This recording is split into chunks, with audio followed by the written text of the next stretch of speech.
Alors, c'est Thomas qui vient ensuite. Non, c'est Bertrand. D'accord. Bon, Bertrand, à vous. Alors, Bertrand, qui est dans le micro, s'il te plaît. Il est praticien hospitalier à Saint-Étienne, c'est le berceau de la double mobilité, imaginé par Bousquet. C'est un dispositif français un peu révolutionnaire parce que même maintenant, s'il a de larges expérimentations cliniques, et donc il est issu de cette équipe qui a les plus grandes données sur la double mobilité, qui est un dispositif anti-luxation dans les prothèses de hanche, mais qui nécessite l'utilisation de polyéthylène. Donc, la question est, est-ce qu'on peut utiliser cette double mobilité qui donne d'excellents résultats chez le sujet âgé, chez les moins de 50 ans? Bonjour et merci pour l'honneur. Effectivement, on va parler de prothèses de hanche, de double mobilité et des patients de moins de 50 ans. Alors, voici mes conflits d'intérêts. Alors, on aimerait tous avoir dans notre patientèle que des Andy Murray. Alors, c'est vrai qu'on en a, pas beaucoup, mais on en a. Des patients jeunes et qui sont parfois très actifs, avec des activités à haute amplitude articulaire et parfois des sports extrêmes. Alors ça nous amuse un petit peu moins. On a également, et c'est surtout le gros de notre patientèle, des patients jeunes avec des activités qui sont plus classiques quand même pour une hanche. Mais on a surtout aussi des patients jeunes qui sont beaucoup moins actifs, des séquelles de polytraumatisme, des arthroses post-traumatiques, des infirmes moteurs cérébraux et des dysplasies et luxations congénitales. Et vous imaginez que les patients avec les radios sur la droite, ils n'auront pas les mêmes demandes qu'Andy Murray. Mine de rien, une fois qu'on collige un petit peu tout ça, on arrive quand même à avoir un certain cahier des charges pour une prothèse totale de hanche pour un patient jeune de moins de 50 ans. Il faut que cette hanche soit indolore, qu'elle soit stable, qu'elle permette des grandes amplitudes et qu'elle ait une survie longue. Alors, vous pouvez vous demander pourquoi on m'a demandé à moi. Alors, je n'ai pas la réponse à ça. Par contre, je suis bien content qu'on ait posé cette question-là en particulier, puisque je ne peux pas parler de grand-chose d'autre, à part peut-être un petit peu d'infection. Donc, allons-y, parlons de double mobilité. La double mobilité, c'est deux principes qui sont conjugués. Le premier, c'est le principe de John Charnley, finalement assez simple. Le polyéthylène, c'est un peu comme un plat de pâtes. Si vous essayez de mettre votre doigt à l'intérieur du plat de pâtes, vous allez pousser les pâtes. Donc, finalement, vous n'allez pas les abîmer. Alors que si vous mettez la main dedans, généreusement, là, par contre, vous allez écraser les pâtes, les abîmer. Et donc, c'est le principe de l'usure. Donc, finalement, ce polyéthylène, plus vous avez une tête petite, et plus vous avez du polyéthylène, et moins vous allez user, parce que vous allez avoir une usure qui va être unidirectionnelle. C'est le principe de la low friction. Second principe, c'est le principe de McKee, qui est finalement d'essayer de respecter au maximum les dimensions anatomiques de la tête du fémur. La tête prothétique ressemble à la tête native. Et en faisant ça, vous allez garder des amplitudes normales et donc finalement diminuer la luxation de manière mécanique. Et là, le génie de Gilles Bousquet, c'est d'associer les deux principes grâce à une collerette qui permet en fait de clipper votre tête prothétique à l'intérieur de cet insert. Cette collerette, elle est dans le dessin de l'insert et elle permet d'avoir une petite tête à l'intérieur et une grosse tête à l'extérieur. Alors, quand on reprend le cahier des charges dont je vous ai parlé tout à l'heure, pour l'indolence, c'est finalement assez simple. On va changer carrément toute la hanche et mettre une prothèse totale. Pour la stabilité, on va s'attaquer à un paramètre qui est clé, qui est la distance AB ou la jumping distance. Et on va essayer de regarder la jumping distance la plus importante. Pour les amplitudes, on va s'attacher à définir une zone de sécurité et des bonnes amplitudes. Et pour la survie longue, on va regarder le taux d'usure, c'est-à-dire les reprises pour décèlement, le taux de luxation, c'est-à-dire les reprises pour instabilité, et le taux, on va dire, de dérangement qui comprend les bruits, les conflits éventuels et les douleurs de cuisse de type stress shielding. Pour la stabilité, moi je vous conseille, si vous ne le connaissez pas, cet article magnifique de l'équipe Sariali et Lasnek sur la jumping distance. Et notamment, ils ont fait une évaluation mathématique de cette jumping distance dans la hanche. Et donc, on va se servir de leur équation que vous avez en bas. Alors, cette distance AB ou jumping distance, en France, on dit plutôt distance AB. Il faut savoir que le point A, ça correspond en fait à la projection de quand vous mettez le pied par terre. La force qui va être projetée, la tête va projeter cette force au niveau du point A dans la cupule. Le point B, c'est simple, c'est le bord de la cupule. Et finalement, cette distance AB, plus elle va être grande, plus vous allez avoir un risque de luxation qui va être diminué, puisque finalement, plus il va être grande la translation latérale de la tête. Alors, si on regarde plus attentivement cette formule mathématique, je suis un peu désolé, on va devoir faire un peu de mathématiques, enfin de géométrie en tout cas. Plus cette distance AB augmente, plus le risque est faible. Mais cette distance AB, si vous regardez la formule mathématique, vous voyez un 2R. 2R, c'est le diamètre de tête. Donc, le diamètre de tête va avoir une influence importante sur la distance AB. Vous avez un paramètre qui est offset, ou décalage. Et finalement, vous allez pouvoir l'exprimer de deux façons, soit la profondeur de la cupule, si vous rajoutez un cylindre en plus de l'hémisphère, ou si vous avez le centre de votre tête prothétique qui a un décalage de ce centre, et c'est ce qu'on a appelé un offset positif. Si vous avez une double mobilité, une cupule double mobilité qui possède un cylindre et une hémisphère, ce qu'on appelle une cupule double mobilité cylindro-hémisphérique, vous allez avoir un offset qui va être négatif et ça va augmenter de manière considérable cette distance AB. Inversement, et ça c'est le point intéressant et duquel on n'est pas forcément tous au courant, nous orthopédistes, c'est que les têtes prothétiques qu'on a au marché, elles ont un offset positif, justement pour pouvoir augmenter le cône de mobilité possible. Cet offset positif, lui, va avoir une influence négative sur la distance AB. Et là, c'est la partie droite de cette diapositive où je vais essayer de vous montrer un petit peu que si vous avez un offset positif qui commence à arriver à 3 mm, ce qui peut être le cas dans des têtes de gros diamètre, vous n'aurez jamais cette possibilité d'avoir cette zone verte qui est en fait la jumping distance que vous souhaitez avoir pour vos patients à grandes amplitudes. Donc, cet offset va compenser finalement partiellement, mais de manière importante, cet effet gros diamètre, donc le 2R dont je vous parlais, sur la stabilité. Alors, en ce qui concerne le conflit, où il y a une position idéale, c'est la fameuse safe zone de Levinek, ça ne nous rajeunit pas, 1978, je n'étais pas né personnellement, et je pense que je ne suis pas le seul à ne pas être né dans cette salle. Donc, c'était une zone un petit peu définie, pas vraiment arbitrairement, mais qui était quand même assez large, de 40 degrés plus ou moins 10 d'inclinaison, 15 degrés plus ou moins 10 d'antéversion. C'est une notion qui est finalement maintenant assez controversée, voire même remise en question. Et on parle maintenant plutôt de safe zone personnalisée, adaptée aux patients, avec notamment l'influence importante, ça c'est les travaux de Lasnek, sur le rachis, l'influence du rachis et l'influence de la version pelvienne. Alors, ce qu'il faut savoir également, c'est que le conflit va influencer non seulement la mobilité, mais également la stabilité, donc un risque de luxation, parce qu'une fois que vous allez avoir votre col qui va appuyer sur votre cupule, vous allez avoir un effet de levier ou un effet décapsuleur, pour mieux se le représenter, qui peut entraîner une luxation. Alors, pour le cône de mobilité, il y a un papier aussi très intéressant qui est le papier de Yoshi-Min, qui donne, lui, cette fois-ci, je suis encore désolé, une définition mathématique du cône de mobilité et du conflit potentiel. Et déjà, ce qu'on voit, c'est qu'il considère qu'un angle d'ouverture supérieur à 120 degrés est un prérequis, justement, pour avoir des mobilités satisfaisantes. Et donc, évidemment, vous allez avoir une influence majeure de la largeur du col, puisque c'est le col qui va taper sur la cupule, et donc du ratio tête-col également. Mais, c'est le papier de Yoshi-Min, même avec une tête de diamètre 36, plusieurs mobilités vont être impactées, quoi que vous fassiez, avec ce type de diamètre, notamment la rotation externe, la flexion et l'abduction. Et en particulier, si vous essayez d'avoir une faible inclinaison pour jouer sur la stabilité. Et là, par contre, mais c'est évident, c'était l'objectif initial des fabricants, c'est que l'offset de tête qui est positif, donc, qui a un impact négatif sur la jumping distance, là aussi, là, par contre, a un effet positif sur le cône de mobilité, c'est normal. Alors, cette diapo est intéressante. Je remercie Michel Fessy qui nous a appris ça à notre plus jeune âge. Vous avez deux disques, un disque rose et un disque jaune. Le disque rose, c'est les mobilités autorisées, on va dire, avant luxation, par une prothèse standard.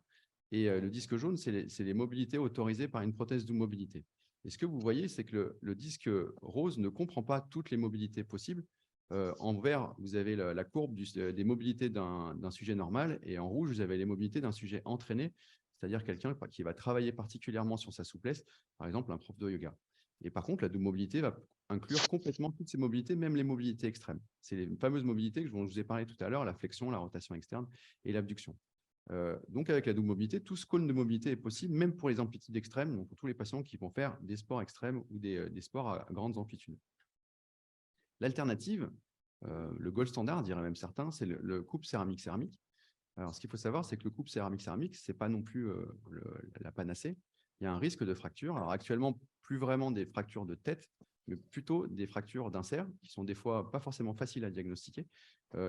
Néanmoins, le coupe céramique-céramique, vous ne pourrez pas reprendre un souci de fracture par autre chose qu'une céramique. C'est le fameux adage « once a ceramic, always a ceramic » qu'on nous a appris. Le problème, c'est qu'en révision, ça ne va pas être si bon que ça, notamment en ce qui concerne le risque luxant, qui, lui, du coup, va augmenter de manière vraiment importante, qui peut atteindre des dizaines de pourcents, ce qui veut dire qu'en reprise, ça va devenir compliqué. Ce qui est dommage, parce qu'on finalement, on propose ce coupe chez les patients jeunes qui potentiellement peuvent être repris, et en fait, on prie pour qu'on ne les reprenne jamais. Ce qu'il faut savoir également, c'est que le coupe céramique-céramique a un risque luxant qui n'est jamais nul dans toutes les séries, même si vous utilisez tous les artifices possibles, voie antérieure, grosse tête, etc. Il y a également un pourcentage non négligeable, qui peut même être important, de bruit, jusqu'à 30 ou voire 50% dans certaines séries. et un risque accru de stress shielding. Alors, stress shielding, c'est les douleurs de fémur que vous avez, puisque l'os, c'est un tissu vivant, et si vous avez des contraintes qui sont mal réparties à l'intérieur de l'os, vous pouvez avoir des douleurs un peu comme des douleurs de croissance, mais qui peuvent ne jamais passer et qui peuvent nécessiter de reprendre les patients. Ce risque est accru, en particulier avec des tiges latéralisées non anatomiques. Et là, c'est l'article de nos amis lyonnais qui ont montré ça de manière importante avec leur série de tiges, justement, avec collerette et sans collerette, et doux mobilité versus céramique. Ce qu'il faut savoir également, c'est que le couple céramique-céramique n'a pas montré sa preuve de meilleure survie que les autres couples à long terme, parce que ce n'est pas non plus si ancien que ça.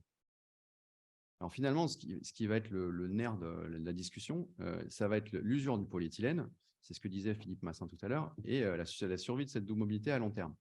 Donc, ce sera ça le facteur clé qu'on s'est attaché déjà à rechercher à plus de 20 ans dans une série qu'on avait sortie il y a quelques années, sur la première génération de doux mobilité, et on voyait que la population générale avait une survie pour décèlement aseptique de 90% à 20 ans, ce qui est très bon. C'est même le meilleur taux de survie des implants sans ciment du marché, pour dire crûment. Par contre, pour les patients jeunes, c'était que 77%, ce qui est pas mal, mais on voit vraiment qu'il y a un effet de l'âge et de l'activité sur la survie.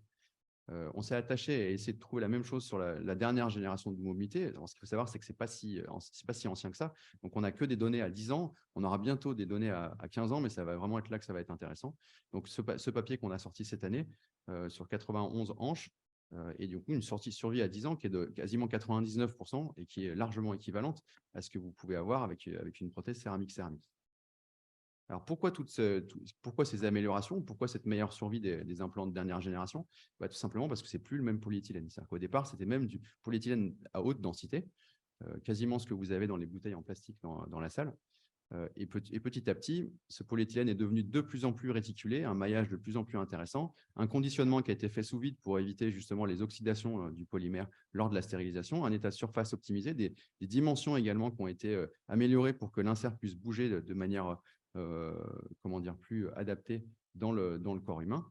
Et voilà où on en était en 2022. Alors, est-ce qu'on peut maintenant aller plus loin et pousser plus loin finalement le polymère pour essayer de diminuer et d'arriver justement à quelque chose qui pourrait durer toute la vie du patient? Alors, je reviens sur ma métaphore avec les pattes. Les pattes, ça représente des chaînes de polymère, et si vous avez des liaisons covalentes, ce que vous pouvez faire éventuellement par radiation, vous allez joindre ces chaînes et vous allez créer un véritable maillage qui, du coup, on s'en doute, va devenir beaucoup plus résistant, en particulier à l'usure. Donc ça, c'est le principe de passer d'un polyéthylène à ultra haut poids moléculaire qui est déjà réticulé à un polyéthylène extrêmement réticulé, cross-link polyéthylène. Alors là, pour répondre à cette question, oui, le polyéthylène hautement réticulé avec ou sans vitamine E est une voie d'amélioration parce que ça nous permettrait de descendre systématiquement sur un seuil d'ostéolyse qui a bien été défini et qui permettrait justement de ne plus avoir ces problèmes d'ostéolyse, mais uniquement une problématique d'usure qui permettrait de faire tenir les implants largement l'âge du patient et permettrait d'élargir en toute sécurité les indications de la doux mobilité. Mais pour pas que ce polyéthylène hautement réticulé devienne aussi un danger, il va falloir valider ces nouveaux polyéthylènes et définir des protocoles de validation qui existent déjà, mais qui ne sont pas appliqués pour l'instant.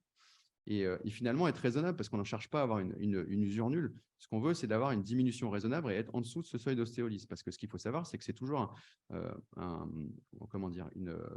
un trade-off, on dit en anglais, j'arrive pas à trouver le mot en français, je suis désolé à l'Académie nationale française de chirurgie, un équilibre entre une diminution de l'usure et un maintien à tout prix des propriétés mécaniques, parce que c'est finalement important, vous devez clipper votre tête à l'intérieur de votre polymère, et si vous abîmez votre polymère en rentrant la tête dedans, forcément, vous aurez des soucis à moyen, voire même à court terme. Donc ça, c'est un point clé, diminution modérée et raisonnable de cette usure. Donc, la double mobilité chez les patients jeunes, c'est sûr et fiable, c'est maintenant prouvé. Elle peut être préférable pour certains critères aux coupes céramiques, ces critères étant le risque de fracture d'implant, les bruits, le risque de luxation et le cône de mobilité extrême de patients très actifs. Mais j'ai montré que ce n'était pas la majorité de nos patients. Par contre, l'usure à long terme reste encore un sujet. On n'a pas encore de preuves à vous présenter. Ce qui est certain, c'est qu'à Saint-Étienne, tous nos patients de moins de 50 ans se voient proposer une prothèse double mobilité. C'était la philosophie de Gilles Bousquet, bien sûr qu'on partage. Mais nous devrons attendre des résultats à plus long terme des dernières générations de double mobilité avant de pouvoir démocratiser cette pratique. Et on reviendra vous voir dans quelques années. Je vous remercie.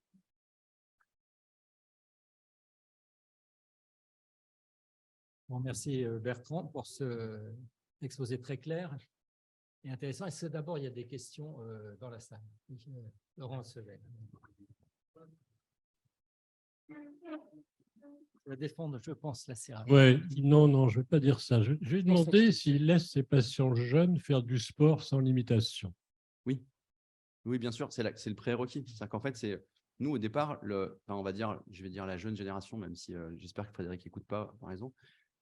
L'idée, c'était surtout de se dire qu'on ne voulait pas avoir de problème avec ses patients. Et du coup, le prérequis, c'était la mobilité. Et donc, du coup, l'objectif, c'était justement de leur laisser toutes les possibilités. Ce qui est intéressant, j'aime bien votre question parce qu'on se rend compte finalement qu'on garde les mêmes, les mêmes consignes qu'on donne à nos patients pendant les 45 premiers jours. On fait que de la voie postérieure, on ne suture pas la capsule, ce qui n'est pas une bonne idée d'ailleurs, hein, mais au final, on n'a pas plus de problèmes que ça. Et finalement, on se rend compte qu'on n'a pas de luxation. On n'a jamais eu une luxation dans le service, je touche du bois, de patients jeunes et de patients âgés dans nos séries depuis 25 ans. On en a, mais en reprise, dans des cas très particuliers, ou même en fracture de col. Ce qui veut dire qu'au final, on est probablement trop précautionné sur ces patients-là. Mais personne n'a encore envie d'être le premier à qui ça arrive. Donc, on garde quand même certaines consignes.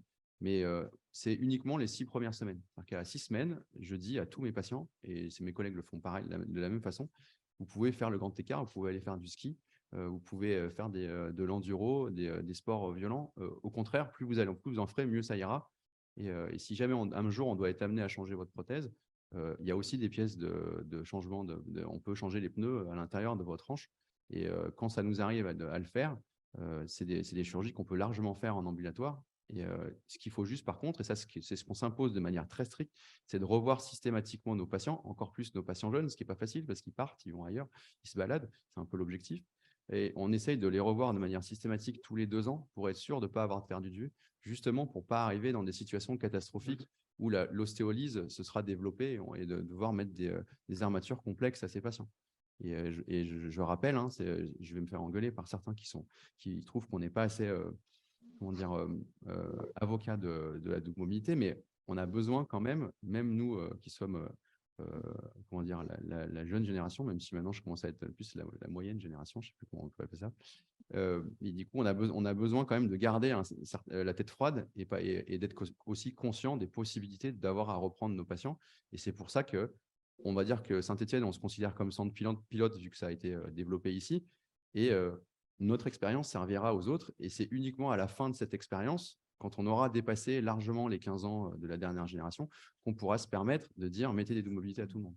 On le fait nous, mais ce n'est pas pour ça qu'on veut en faire une consigne à faire à valider par la Sofcote. Alors, Bertrand, je peux vous poser une question. Là, vous avez dit que vous gardiez la tête froide. Vous parlez de cassure dans la céramique. Donc, avec la céramique Delta, ça a pratiquement disparu. Alors, par contre, vous ne parlez pas d'éluxation intraprothétique. Je n'ai jamais entendu parler de ça dans votre topo. Est-ce que c'est parce qu'il n'y en a plus? Parce que moi, l'éluxation intraprothétique, pour moi, c'est quelque chose d'extrêmement instructif, si vous voulez. C'est une usure circonférentielle de la collerette. Donc, ça veut dire que la mobilité, elle tourne pour être usée sur toute sa circonférence. Pourquoi est-ce qu'elles tournent sans basculer? Parce que quand on les retire, on voit qu'elles sont teintées de jaune dans la partie qui est dans la cupule, et la couronne est restée blanche. Donc, ça veut dire qu'elle n'a pas eu cette imprégnation de liquide synovial. Donc, elle tourne sans basculer, et je sais pourquoi. C'est parce que les 2 centres des 2 articulations ne sont pas confondues, donc il y a un effet de piston comme les locomotives, et ça fait tourner le truc. Donc, est-ce que ça, dès qu'il y a un peu d'usure, ça doit se produire? Est-ce que ça a disparu? Est-ce qu'il faut toujours en parler? Alors, votre remarque et la question. La première sur la céramique. Moi, j'ai fait mon année de mobilité, justement, dont je remercie la FICOT d'avoir financé en partie. C'est l'occasion de remercier et de rendre à César ce qui lui appartient. Et c'était en fait au registre RIPO, qui est le registre du Rizzoli à Bologne. Et eux, ils mettent 99,9% de céramique. Et donc, ils avaient développé un test où, en fait, sur des hanches qui faisaient du bruit, par exemple, ils aspiraient et il regardait ce qu'il y avait dedans. Et il voyait très souvent justement des particules de céramique. Donc, quand je parle de fracture d'insert, je ne parle pas forcément de celles qu'on connaît tous avec des inserts cassés en deux ou des têtes cassées en deux ou ce qu'on avait avec les têtes zircones. C'est souvent des chips, en fait, on appelle ça, des petits bouts en fait, d'inserts et qui derrière vont provoquer l'usure par troisième corps, enfin, d'autres soucis qui ne sont pas forcément des soucis très criants. Mais je suis d'accord avec vous, les fractures de tête, c'est presque anecdotique, c'est de l'ordre de 1 pour 1000. Enfin, le fabricant vous dira que c'est de l'ordre sur 100 000, mais on en voit quand même plus que ça, parce que je garde contact avec l'équipe de Bologne, ils en ont quand même un peu des fractures de tête, mais effectivement beaucoup, beaucoup moins que ce qu'on avait avant avec les têtes aluminium.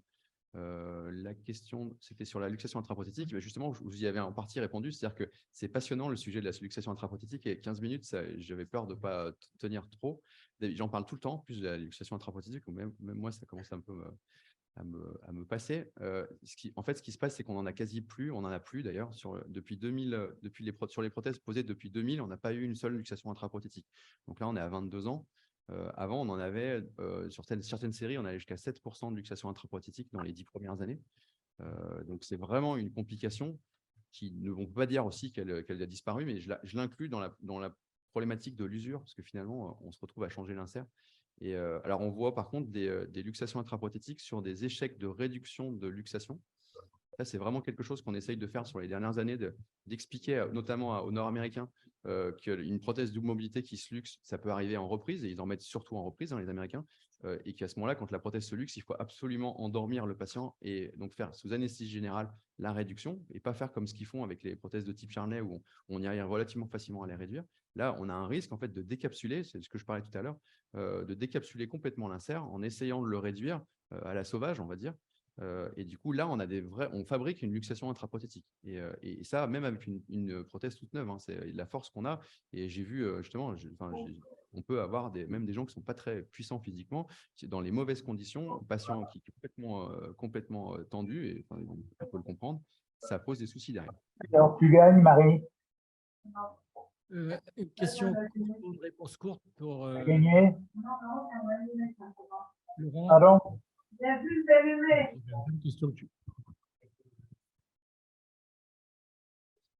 tu as posé déjà la question, c'était la luxation intraprothétique, puisque mon premier contact avec ce genre de matériel, c'était comme ça. C'était un patient qui était arrivé, du jour au lendemain, il ne bougeait plus.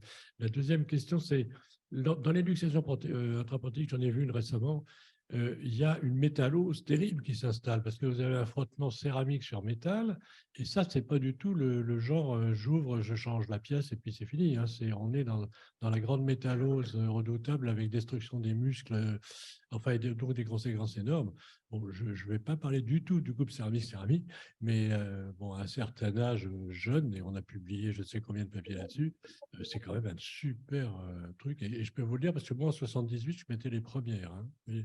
Donc, on a maintenant 35 ans, plus de 35 ans de recul, et c'est quand même extraordinaire. C'est mes patients qui me le disent, après 35 ans, ils courent toujours. C'est un très beau couple, mais ça a été un peu saqué par les Américains qui ont inventé le squeaking. Que moi j'ai vraiment, depuis qu'on en parle, je demande à tous mes patients, j'ai peut-être 1%, 20% maximum. Et donc, eux, ils arrivent à des proportions un peu étonnantes que je ne comprends pas. Mais bon, enfin, la discussion était sur la double mobilité. OK. Est-ce qu'on doit… Henri, très rapidement. Très rapide. Oui. Ouais. Oui. Très rapidement. Je voudrais vous féliciter pour l'excellence de votre présentation. 2, j'ai simplement une remarque à faire. Je suis un peu plus jeune que Laurent, mais j'ai mis effectivement les premières doubles mobilités dans les années 82-83. Ça marche très bien. Et 3, il y a 2 termes qui ont résonné de façon magique à mes oreilles. Dans votre présentation, c'est que vous avez dit, et ça dans le cadre de la bienveillance et de la bienfaisance qu'on doit aux patients, c'est que vous continuiez à les surveiller tous les 2 ans. Donc, mais non, mais c'est important quand même de le souligner, mon cher Jean-Pierre. Et ça, je vous en remercie parce que dans le cadre de la prise en charge, bienveillance, éthique, etc. des patients, donc vous êtes jeune, continuez et faites-le. Merci. Voilà, bravo. Ça va faire des consultations chargées. Hein. Bon, mais bravo.